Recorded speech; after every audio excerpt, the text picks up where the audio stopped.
예수께서 이르시되 라는 제목으로 주의 말씀을 함께 나누고자 합니다. 누가복음 8장 후반부에는 군대 귀신 들려서 고통받았던 사람, 혈루증 여인, 야이로의 딸, 이 세 사람이 치유받는 사건이 기록되어 있습니다.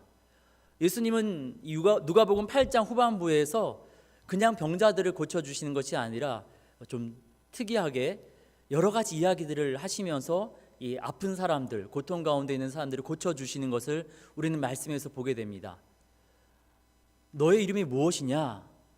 누가 나를 만졌느냐? 물어보시기도 하시고, 죽은 것이 아니라 잔다. 두려워하지 말고 믿기만 하라. 설명도 하시고 명령도 하시고, 아이야 일어나라 명령도 하시면서 주님은 이 아픈 사람들, 고통 가운데 있는 사람들을 고쳐주시는 것을 우리는 말씀에서 보게 됩니다. 병고침을 위해서 물어보는 것, 또 설명하는 것, 명령하는 것이 꼭 필요했던 것은 아닙니다. 우리 예수님은 다른 본문에서 그런 것 없이 그냥 고쳐주셨거든요. 그런데 이러한 물어보시고 설명하시고 명령하시는 그런 내용들이 기록된 것은 우리 주님께서 이것을 통해서 들려주시고 싶은 이야기가 있었기 때문입니다.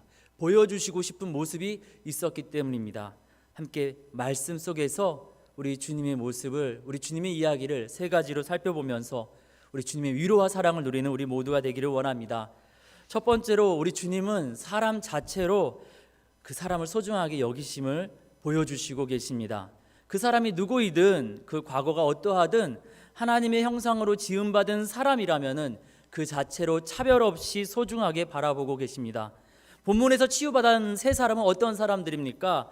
귀신 들린 사람은 이미 귀신의 다스림을 받고 있는, 하나님께 대적하는 귀신의 다스림을 받고 있는 사람이었고, 혈루증 앓던 여인은 이 여인의 질병으로 인하여서 당시 유대의 법에 따르면은 다른 사람을 부정하게, 다른 사람을 더럽힐 수 있는, 다른 사람에게 해를 끼칠 수 있는 사람이었습니다. 그리고 죽어가던 소녀의 아버지는 유대인의 지역 지도자인 회당장이었습니다. 예수님을 따르는 제자 중에 한 사람이 아니라 예수님이 율법을 폐한다고, 귀신의 힘을 빌어서 귀신을 내쫓는다고 예수님을 비난하던 그 유대인들의 지도자였습니다. 귀신에 사로잡혀서 벌거벗고 있다고, 12의 혈루증을 앓아서 몸에서 냄새가 나면서 피가 계속 흐르고 있다고, 너희 아버지가 나를 반대한 그 반대파 지도다라고 해서 우리 예수님은 그들을 외면하거나 그들의 도움을 거절하거나 하지 않으셨습니다.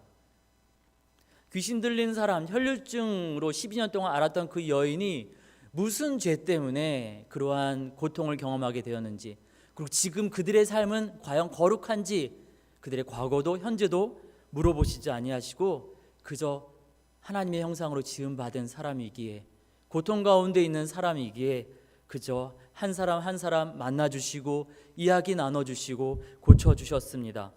혈루증을 요즘 말로 표현하자면 계속 피가 흐르는 여성질환, 여성병입니다. 자궁에 염증이 생긴 것이죠. 증상 자체로 죄인 취급을 받았습니다. 만약에 미혼이었다라면 결혼을 하지 못했을 것이고, 결혼한 상태에서 이러한 질병이 발병했다라면 남편에게 버림받았음이 틀림없습니다. 43절 말씀의 이 각주를 보니까 치료비에 많은 돈을 허비했다라고 기록하고 있습니다.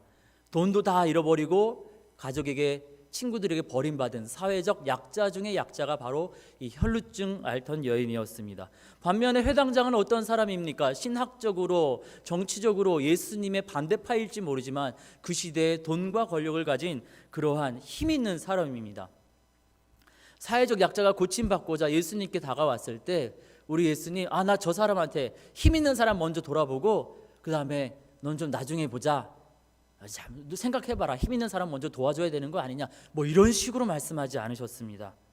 상대방의 조건, 병 고쳐준 다음에 그 사람이 나에게 행할 보상, 이런 거 전혀 계산하지 않으시고 그저 눈앞에 있는 그 사람을 한 사람 한 사람 고쳐주셨습니다. 차별하지 않고 소중하게 고쳐주셨습니다. 고치신 다음에 내가 너 고쳐줬으니까 이제 날 위해서 헌신해야 돼, 교회에 와서 열심히 봉사하고 헌금도 많이 해야 돼, 뭐 이런 말씀 절대 하지 않으셨습니다. 38절에 보니까 귀신 들렸던 사람이 치유함을 받고 난 다음에 이제 먼저 이 사람이 예수님께 말씀드리죠. 제가 예수님과 함께 있기를 원합니다. 제자들처럼 예수님을 따라서 이 순례의 길, 이 전도 여행을 함께 하기를 원합니다. 예수님이 먼저 말씀하신 게 아니라 병 고침 받은 사람이 먼저 이야기합니다.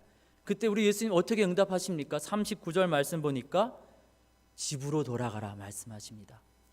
이 사람은 오래도록 귀신에 들려서 가족과 떠나서, 사람들에게서 떠나서, 친구들에게서 버림받아서 무덤에서 홀로 힘들고 괴롭게 살아왔습니다.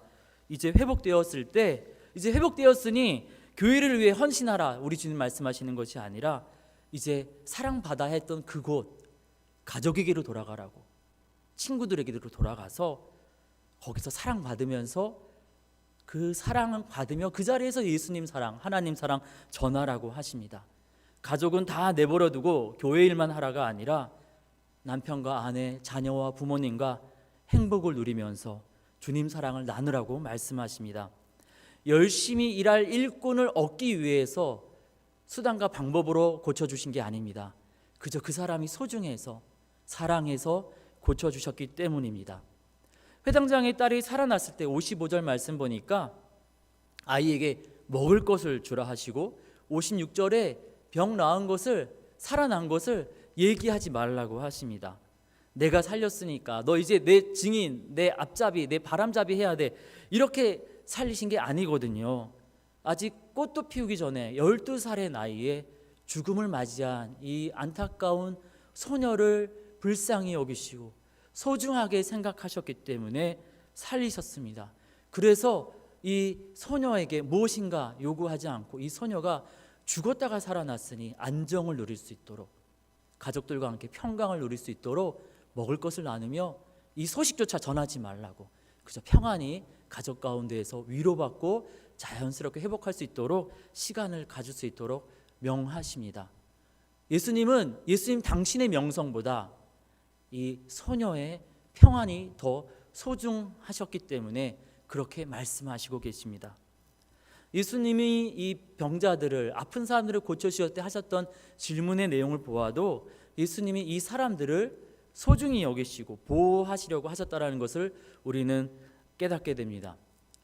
귀신의 이름을 물어보시지요. 군대 귀신 걸린 사람과 만나서 그 사람을 치료하실 때 이름을 알아야만 내쫓으실 수 있기 때문입니까? 아니면 귀신 이름을 몰라서 물어보신 겁니까? 예수님 모르시는 거 없으시거든요. 다 아시거든요. 귀신의 이름이 무엇인지 물어보는 장면은 딱 이 부분에서만 등장합니다.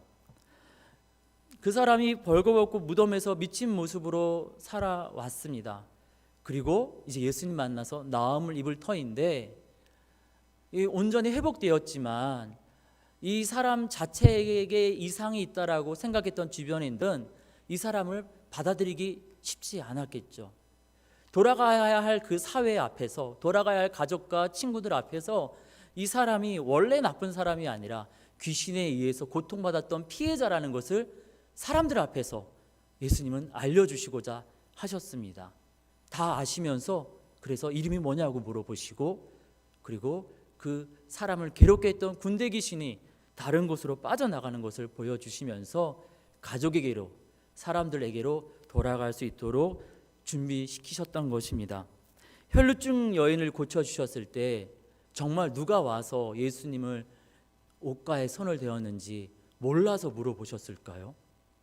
예수님이 마치 자동 자판기 기계처럼 예수님의 의지와 바램과 그 간절한 마음 없이 그냥 기계적으로 손만 대면, 무조건 예수님에게 손만 대면 낫는 그런 병 고치는 기계입니까?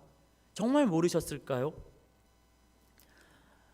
혈루증 여인은 혈루증으로 인해서 오랜 시간 친구들과 가족들로부터 버림받아서 사회에서 고립되어 살아왔습니다.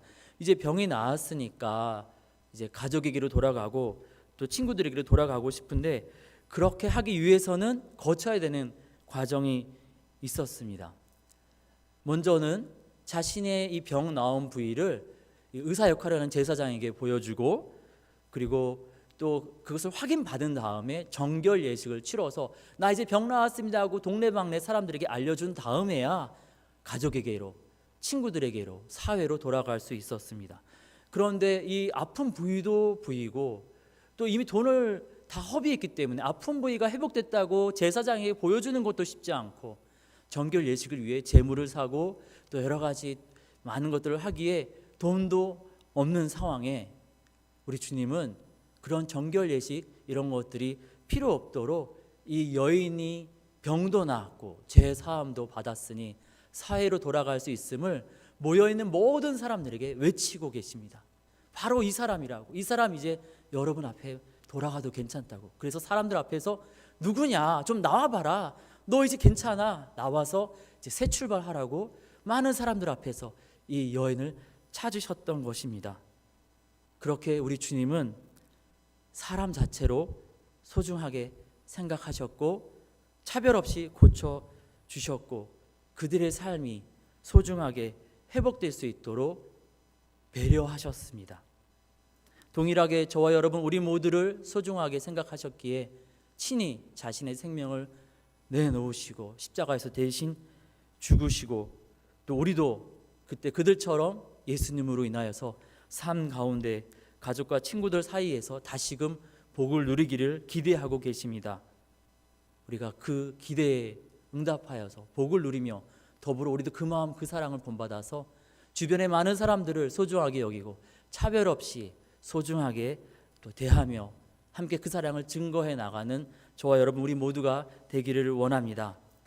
두 번째로 우리 이 세 사람을 치유하는 장면에서 우리 주님은 기도가 무엇인지, 기도에서 무엇이 중요한지 알려주십니다. 32절에 보니까 군대 귀신이 돼지에게로 들어가게 해달라고 간구하니까 허락하셨다라고 기록을 하고 있습니다. 귀신이 간구해도 이렇게 허락해 주시는데 왜 내 기도는 10년, 20년 동안 안 들어주시나, 뭐 이렇게 생각하시는 분이 혹시 계실지 모르겠습니다. 우리는 군대 귀신 사건에서 좀 배경을 살펴볼 필요가 있습니다. 예수님이 이름을 물어보실 때 이 귀신은 자신의 이름을 군대라고 이렇게 설명을 하는데 이 30절 말씀의 각주에 보니까 레기온이라는 이 헬라어를 번역한 게 군대라고 설명하고 있습니다. 다른 많은 단어가 있었습니다.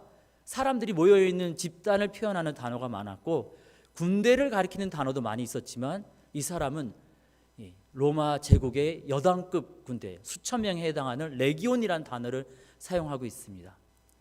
지금 고통받은 이 사람이 아주 많은 수의 귀신 때문에 굉장히 큰 고통을 받고 있다는 것을 설명하기도 하고 이것이 로마 제국의 강압적인 식민지 통치와 관련이 있다라는 것을 설명하고 있습니다. 돼지, 어떤 사람들은 어떻게 유대인들이 돼지를 길렀느냐, 레위기 11장 7절에서 금하셨는데 이 돼지는 어디서 나타난 돼지냐 의심하는 사람도 있는데요. 배경을 살펴보면 이해가 쉬워집니다. 예수님 오시기 175년경 안티오쿠스는 이 유대인들의 민족성을 말살하기 위해서 아브라함 때부터 지켜왔던 할례를 금지시켰고 하나님이 명하신 이 율법을 어기면서 제사 드릴 수 있도록 돼지고기로 하나님을 향한 제사를 드리도록 강제했습니다. 아주 고통을 주고 신앙적인 정체성을 없애버리기 위해서 잔악한 일을 행하였던 것이죠.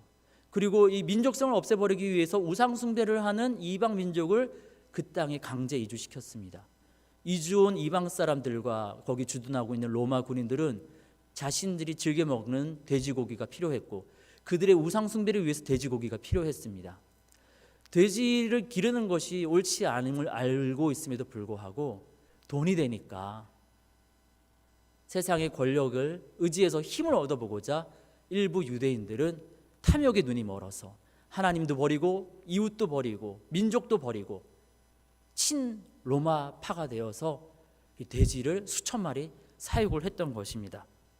군대의 귀신과 돼지 떼는 로마 통치의 결과물, 식민지를 강압적으로 통치하고자 하는 로마 지도자들의 욕심, 그 로마 지도자들에게 빌붙어서 돈을 벌고자 하는 일부 유대인들의 욕심의 결과물이었습니다. 그래서 이 귀신들은 이 돼지떼, 다른 동물들 많이 있었음에도 불구하고 굳이 돼지떼를 선택해서 거기에 들어가겠다고 했던 것입니다. 귀신들이 돼지떼에 들어갔을 때 돼지떼가 죽을 것을 예수님은 모르셨을까요? 일본이 우리나라를 강제 점령했을 때 우리나라의 민족성을 무너뜨리고 더 많은 세금을 갈취하기 위해서 했던 방법 중에 한 가지는 전통주를 못 마시게 하고 소주와 막걸리를 막 배포하고 그리고 부어라 마셔라 하는 과한 음주 문화를 퍼뜨렸던 것입니다. 여기까지 이제 역사적인 사실이고, 그런데 이 일본 친일파가 만든 술 공장이 자연재해로 무너져서 그 동네에서 이 술 공장이 있던 동네에서 몇 년 동안 먹을 술이 사라져서 그 동네 사람들이 자연스럽게 술을 끊고 일본에 갖다 바치는 세금이 줄었다고 가정한다면, 그런 일이 있었다라고 가정한다면은 바로 그 일과 오늘 말씀의 돼지떼의 몰살 사건은 비슷한 일이라고 볼 수 있습니다. 예수님은 돼지떼를 죽이지 않고 귀신을 무적행으로 보내실 수 있었습니다. 하지만 로마를 하나님처럼 섬기고 돈을 하나님보다 더 사랑했던 그 사람들의 마음도 바꾸고 관련된 모든 잘못된 산업들, 우상 숭배와 음란한 모든 문화들을 없애버리시고자 바로 그 지역에서 멈추게 하시고자 돼지떼의 몰살을 이미 아시고 귀신이 돼지떼에 들어가도록 허락하신 것입니다. 귀신이니까, 영물이니까 능력 있는 기도를 했기 때문에 예수님이 허락하신 것이 아니라 귀신의 부탁과 상관없이 예수님은 이 사람 치유하는 것과 더불어서 이 지역사회를 변화시키려는 의도와 목적과 계획을 가지시고 그 일을 허락하셨던 것입니다. 목사님이 기도하면은 응답이 강력하고 전도사님이 기도하면은 응답이 좀 덜 되고 뭐 이렇게 생각하시는 분이 혹시 계십니까? 오늘 말씀, 오늘 사건에서 주님은 누가 기도하냐 보다 중요한 것은 우리 주님이 그것을 진짜 원하시는가가 더 중요하다고 오늘 말씀, 오늘 사건을 통해서 알려주십니다. 아무리 능력이 있는 사람, 기도의 능력이 강력한 사람이라고 할지라도 우리 주님이 절대 원하지 않는 것을 기도한다라면 그 기도는 결단코 응답될 수 없습니다. 우리가 기도할 때 중요한 것은 능력자가 되는 것이 아니라 우리가 주님과 동행하여서 우리 마음이 주님의 마음과 합하여서 우리 기도가 주님 원하시는 기도가 되는 것입니다. 주님의 마음을 알고 그 뜻대로 구하는 것입니다. 주님과 동행하면, 우리가 주님께 순종하면 우리는 주님 뜻대로 생각하게 되고 주님 뜻대로 꿈꾸게 되고 주님 뜻대로 바라게 되고 주님 뜻대로 기도하게 됩니다. 주님 마음처럼 불쌍히 여기는 마음으로 이웃을 위해, 환우들을 위해 간절히 기도하게 됩니다. 그리고 그 간구에 주님은 선하고 아름다운 방법으로 응답하여 주십니다. 이 우리가 각 사람이 우리가 주님과 동행하게 해달라고, 우리가 주님과 같은 마음 되어서 우리의 기도가 주님의 뜻에 맞는 기도가 되게 해달라고 기도하는 우리 모두가 되기를 원합니다. 세 번째로 오늘 말씀, 오늘 사건을 통하여서 주님은 늦으시는 법이 없다라는 것을 알려주십니다. 혈루증 여인을 고쳐주시는 과정 가운데 야이로의 딸이 죽고 말았습니다. 사람들은 예수님 늦었다고, 소용없다고, 그만하라고, 죽었다고, 이제는 너무 늦었다고 말리고 있습니다. 그런데 예수님은 늦지 않았습니다. 야이로의 딸이 살아났습니다. 혈루증 여인은 12해 동안 병을 앓았다고 합니다. 12년 동안 몸에서 계속 피가 흐르고 그리고 그로 인해서 돈도 다 허비했다라면은 이젠 다 포기하고 아무런 소망을 가지지 않고 그냥 그렇게 살다 죽어야지, 아니 그냥 죽어버려야지 이렇게 생각했을 수도 있습니다. 그런데 이 여인은 늦었다고 포기하지 않고 예수님 앞에 그냥 다가갔습니다. 그때 우리 주님 이미 몸이 굳어져 버려서 아무것도 할 수 없을 거라고 생각되었던 그때 그에게 새 삶을 허락하셨습니다. 27절에 보니까 군대 귀신이 잠깐 고통받다가 회복된 것이 아닙니다. 오랜 시간 이 군대 귀신으로 인하여서 이 사람은 고통받았고 사람들 사이에서 고립되어 있었습니다. 주님은 이제 늦었으니까 어쩔 수 없다가 아니라 고쳐주시고 이제 너무 오랜 시간 떨어져 있었기 때문에 돌아갈 수 없다고, 늦었다라고 하시는 것이 아니라 집으로 돌아가라고, 늦지 않았다고 집으로 돌아가라고 말씀하시는 것을 보게 됩니다. 우리 잘 알고 있습니다. 누가복음 23장에 구원받은 강도, 그 사람은 죽기 전 며칠 전에 예수님 인정한 것 아닙니다. 한두 시간 전, 아니 죽기 1분 전이었을 수도 있습니다. 그런데 그때 예수님을 붙잡자 그날 그는 구원을 얻었습니다. 우리가 예수님 앞에 나가기만 한다면은 우리 예수님은 우리에게 늦지 않도록 우리를 고치시고 회복시켜 주십니다. 우리 주님은 늦으시는 법이 없습니다. 오늘은 2020년 9월 16일입니다. 10, 11, 12, 2020년 이제 3달 남았습니다. 다 끝났네. 올해도 그냥 이미 다 끝나버렸어. 이렇게 생각하지 마시고 우리 주님 앞에 2000년 전 그때 그 사람들처럼 나아간다면 주님은 우리에게 새 날을 허락하시고 올해에도 회복과 치유, 남아있는 3달 보름 동안 우리 가운데 놀라운 일을 행하실 줄 믿습니다. 예수께서 이르시되, 주님은 그때 2000년 전 그때 그 사람들을 치유하시면서 말씀하십니다. 그리고 오늘 그 이야기를 다시 들려주시면서 우리에게 말씀하십니다.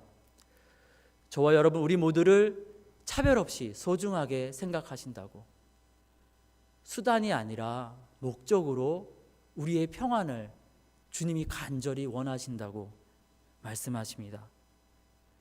우리 주님과 동행하면, 우리 주님 앞에 순종하며 주님의 마음으로 기도한다면 주님이 우리의 간구에 선하게 응답하시겠다고 말씀하십니다. 아무리 늦어도 포기하지 않고 주님 앞에 나아가면 새 역사를 허락하시겠다고 말씀하고 계십니다. 이에 우리 주님 음성에 응답하면서 믿음으로 나아가는 우리 모두가 되기를 원합니다. 기도하겠습니다.